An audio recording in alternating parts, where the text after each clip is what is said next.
केंद्रीय मंत्री श्री गजेंद्र सिंह शेखावत जी, राव इंद्रजीत सिंह, एल मुरुगन जी और इस कार्यक्रम के केंद्र बिंदु साहित्य सेवी सीनी विश्वनाथन जी, प्रकाशक वी श्रीनिवासन जी, उपस्थित सभी विद्वज्जन, महानुभाव, देवी और सज्जनों, आज देश महाकवि सुब्रमण्य भारती जी की जन्म जयंती मना रहा है। मैं सुब्रमण्य भारती जी को श्रद्धापूर्वक नमन करता हूं, उन्हें अपनी श्रद्धांजलि अर्पित करता हूं।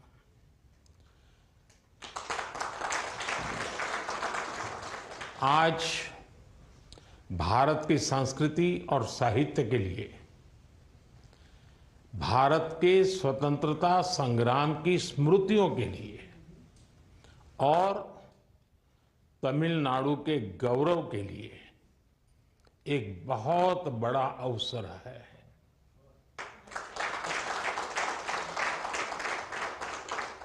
महाकवि सुब्रमण्य भारती के कार्यों का, उनकी रचनाओं का प्रकाशन एक बहुत बड़ा सेवा यज्ञ, एक बहुत बड़ी साधना आज उसकी पूर्णाहुति हो रही है। 21 खंडों में काल वरिसेलु भारतीयार पड़ैपूगलु का संकलन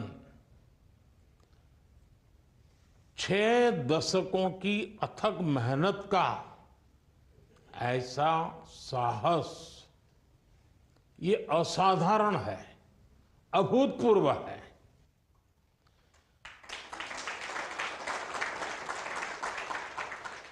सीनी विश्वनाथ जी का ये समर्पण, ये साधना, ये परिश्रम, मुझे पूरा विश्वास है आने वाली पीढ़ियों को बहुत इसका लाभ मिलने वाला है। हम कभी भी एक शब्द तो सुनते थे, वन लाइफ वन मिशन, लेकिन वन लाइफ वन मिशन क्या होता है ये श्रीनी जी ने देखा।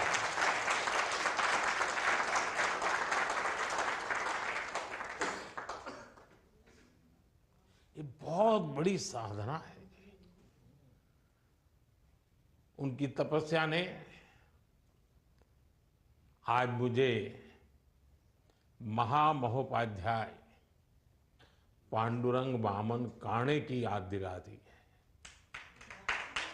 उन्होंने अपने जीवन के 35 वर्ष हिस्ट्री ऑफ धर्मशास्त्र लिखने में लगा दिए थे। मुझे विश्वास है सीनी विश्वनाथन जी का ये काम एकेडमिक जगत में एक बेंचमार्क बनेगा। मैं इस कार्य के लिए विश्वनाथन जी को, उनके सभी सहयोगियों को और आप सभी को बहुत बहुत बधाई देता हूं। साथियों, मुझे बताया गया है काल वरिसेलु भारतीयर पड़ैपूगल के अन्य 23 खंडों में केवल भारतीयार जी की रचनाएं ही नहीं है, इनमें उनके साहित्य के बैकग्राउंड की जानकारी और दार्शनिक विश्लेषण भी शामिल है। हर खंड में भाष्य, विवरण और टीका को जगह दी गई है। इससे भारती जी के विचारों को गहराई से जानने, उसकी गहराई को समझने में और उस कालखंड के परिदृश्य को समझने में बहुत बड़ी मदद मिलेगी। साथ ही ये संकलन रिसर्च स्कॉलर्स के लिए, विद्वानों के लिए भी बहुत मददगार साबित होगा। साथियों, आज गीता जयंती का पावन अवसर भी है। श्री सुब्रमण्य भारती जी की गीता के प्रति गहरी आस्था थी और गीता ज्ञान को लेकर उनकी समझ भी उतनी ही गहरी थी। उन्होंने गीता का तमिल में अनुवाद किया, उसकी सरल और सुगम व्याख्या भी की।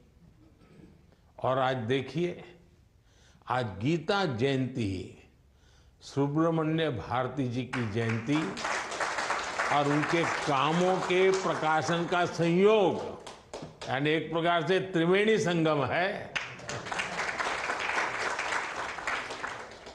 मैं इस कार्यक्रम के माध्यम से आप सभी को और सभी देशवासियों को गीता जयंती की हार्दिक शुभकामनाएं देता हूं।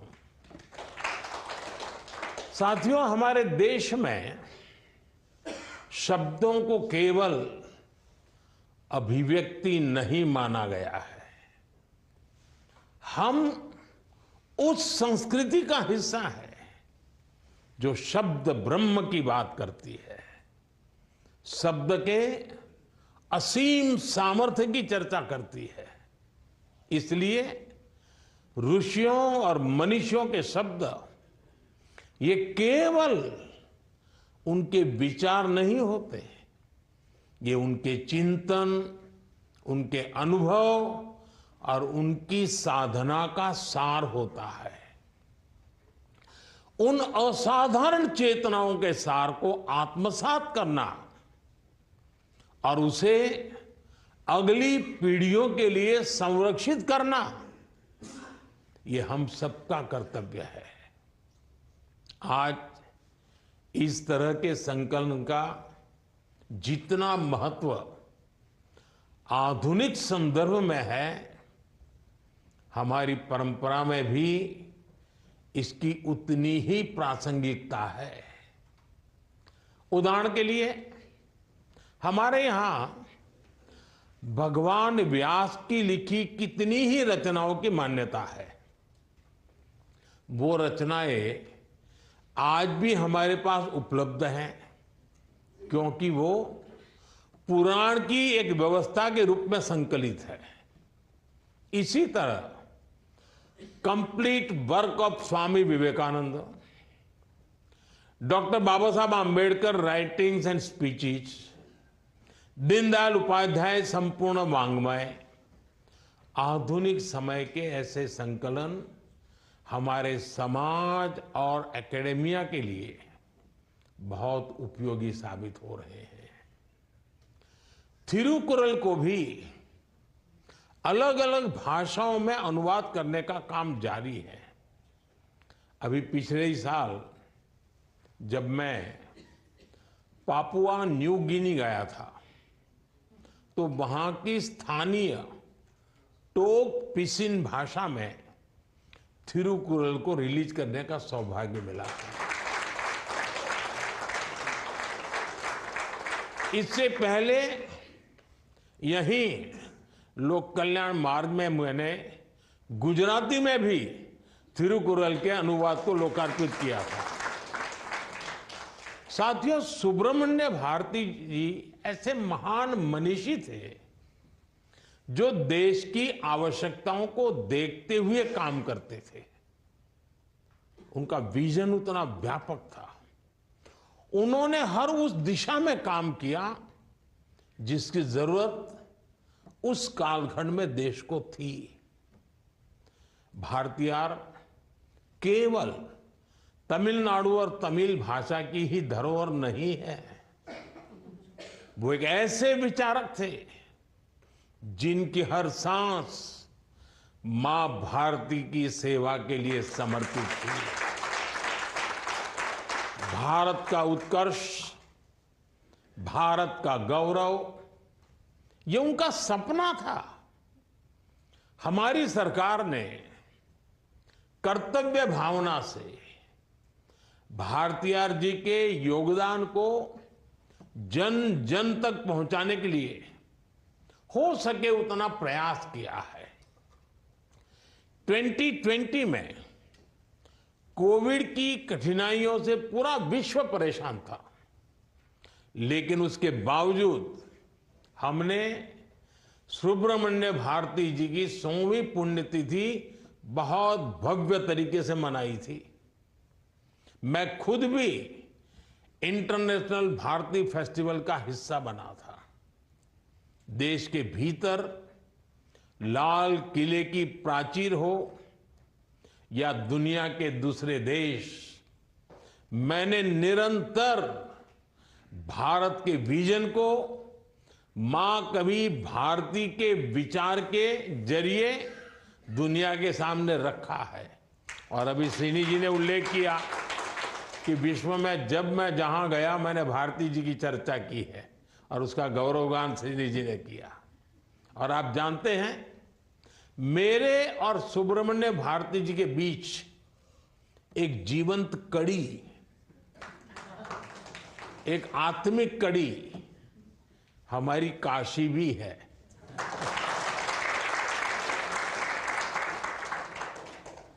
मेरी काशी से उनका रिश्ता, काशी में बिताया गया उनका समय, ये काशी की विरासत का एक हिस्सा बन चुका है।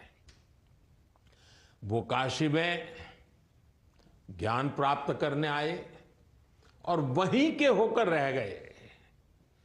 उनके परिवार के कई सदस्य आज भी काशी में रहते हैं और मेरा सौभाग्य है, मेरा उनसे संपर्क है। ऐसा कहा जाता है कि अपनी शानदार मूछें रखने की प्रेरणा भी भारतीयार को काशी में रहते हुए मिली थी। भारतीयार ने अपनी बहुत सी रचनाएं गंगा के तट पर काशी में रहते हुए लिखी थी। इसलिए आज मैं उनके शब्द संकलन के इस पवित्र काम का काशी के सांसद के रूप में भी स्वागत करता हूं, अभिनंदन करता हूं। ये हमारी सरकार का सौभाग्य है कि महाकवि भारतीयार के योगदान को समर्पित एक चेयर की स्थापना बीएचयू में की गई है। साथियों, सुब्रमण्य भारती ऐसा व्यक्तित्व सदियों में कभी एकाध बार मिलता है।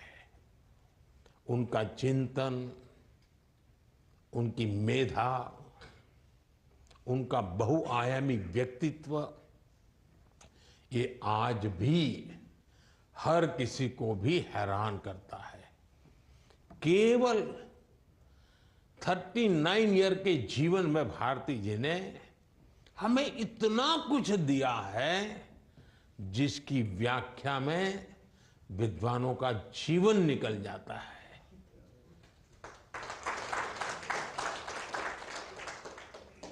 थर्टी 39 ईयर और उनको काम करते करते 60 साल गए। बचपन में खेलने और सीखने की उम्र में वो राष्ट्र प्रेम की भावना जगा रहे थे।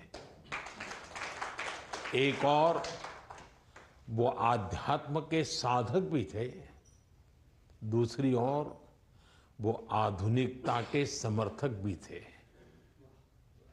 उनकी रचनाओं में प्रकृति के लिए प्यार भी दिखता है और बेहतर भविष्य की प्रेरणा भी दिखती है। स्वतंत्रता संघर्ष के दौरान उन्होंने आजादी को केवल मांगा नहीं, बल्कि भारत के जनमानस को आजाद होने के लिए एक जगजोरा भी था। और ये बहुत बड़ी बात होती है। उन्होंने देशवासियों कहा था, मैं तमिल में ही बोलने का प्रयास कर रहा हूं, उच्चारण दोष के लिए आप सब विद्वज्जन मुझे माफ करना। महाकवि भारतीयार ने कहा था, ऐन्द्र तृणीयम इंद सुंदतिर दागम, ऐन्द्र मड़ियुम एंगल अड़ी मेइन मोगम।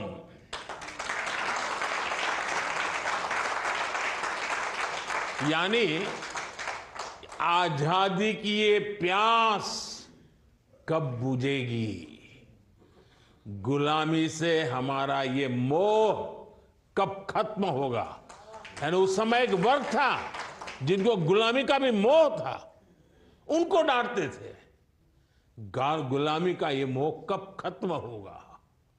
ये आह्वान वही व्यक्ति कर सकता है जिसके भीतर आत्म अवलोकन का साहस भी हो और जीतने का विश्वास भी हो। और यही भारतीयार की विशेषता थी। वो दो टूक कहते थे, समाज को दिशा दिखाते थे। पत्रकारिता के क्षेत्र में भी उन्होंने अद्भुत कार्य किए। 1904 में 1904 में वो तमिल अखबार स्वदेश मित्रन से जुड़े। फिर 1906 में लाल कागज पर इंडिया नाम का वीकली न्यूज़पेपर छापना शुरू किया। ये तमिलनाडु में पॉलिटिकल कार्टून छापने वाला पहला न्यूज़पेपर था। भारती जी समाज को कमजोर और वंचित लोगों की मदद के लिए प्रेरित करते थे। अपनी कविता संग्रह कर्णन पट्टू में उन्होंने भगवान श्री कृष्ण की कल्पना 23 रूपों में की है।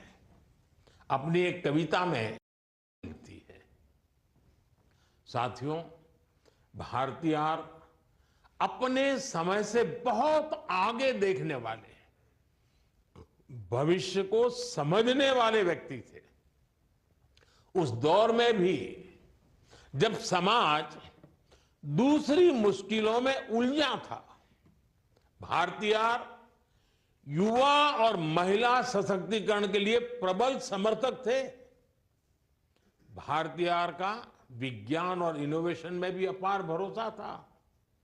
उन्होंने उस दौर में ऐसी कम्युनिकेशन की परिकल्पना की थी जो दूरियों को कम करके पूरे देश को जोड़ने का काम करे।